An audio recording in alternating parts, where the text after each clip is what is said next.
Fighting games have been a staple in gaming history since its beginning. I guess everybody has heard of Street Fighter, Mortal Kombat, Smash Bros, and many others. And to even think that without them, we could assume video games wouldn't have reached the popularity it has nowadays. We had some bangers in the last years: Street Fighter 4, Mortal Kombat 9, 10, and 11, some Dragon Ball Z and Naruto games that kept this genre with a good overall interest around it. But lately, I'm noticing that the hype around and the community is not as large and popular as it once was a couple years ago. We don't care. It's not like the launches are bad or that people don't care. NetherRealm studios have been pumping like crazy since MK9, so it's clear they are selling, but the overall interest online is sadly low. 1 week after release is rare to see a fighting game in the top watched videos and streams, and the player base drastically falls after that as well. The reason? Fighting games became a hostage of their own nature.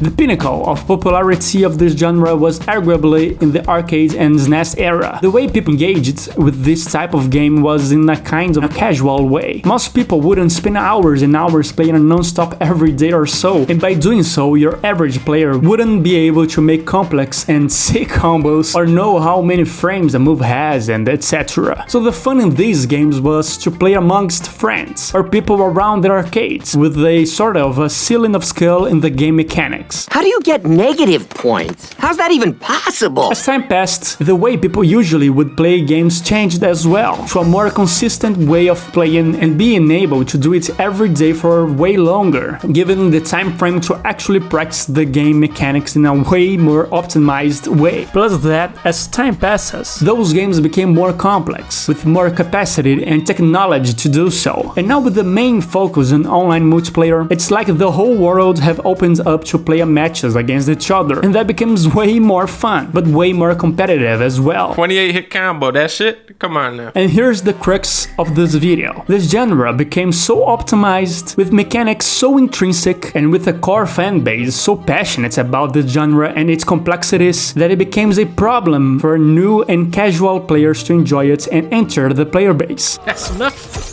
I want to play the game too. Since it became too competitive for the average player. It's not that these games are bad or too difficult in their own right, no, but the entry totals, so to speak, are too expensive for the average non-fighting gamer to pay. Since the real meat of a fighting game is focused towards an online component with ranking matches and whatnot, when a casual or a new player is faced with a regular fighting gamer, they get destroyed. Even a mediocre low-tier fighting gamer can wipe the floor with someone that is just a casual, and that scares the majority of players. They get frustrated and find it hard to realize how fun it can be, since they have absolutely no chance of even doing anything. I'm done!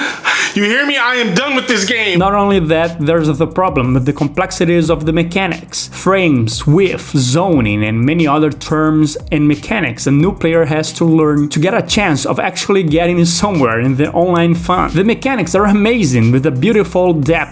When two experienced players know what they're doing, these rounds can be pretty much a chess game, where you have to guess and imagine the opponent's next move. I love these mechanics, but they make the fighting genre a big ask for a regular person to learn and actually have fun. So what we see with fighting games, in the best cases like Street Fighters, Mortal Kombat, is a big launch for them, with thousands of players in the first week, and after they finish the story mode and play online a little, they leave the games in the dust, and the community that stays in the online scene are pretty much the core, much smaller than the initial base count. So, are fighting games dead? Not really, they're healthier than the mid-2000s, and in a way better quality as well. But the popularity of the online community is getting more and more niched, and the new releases are not getting as much hype as the last installments. Only the future will tell us, but we can only hope that this amazing genre never fades away for their own quality and optimization. This is 2D, see you next time.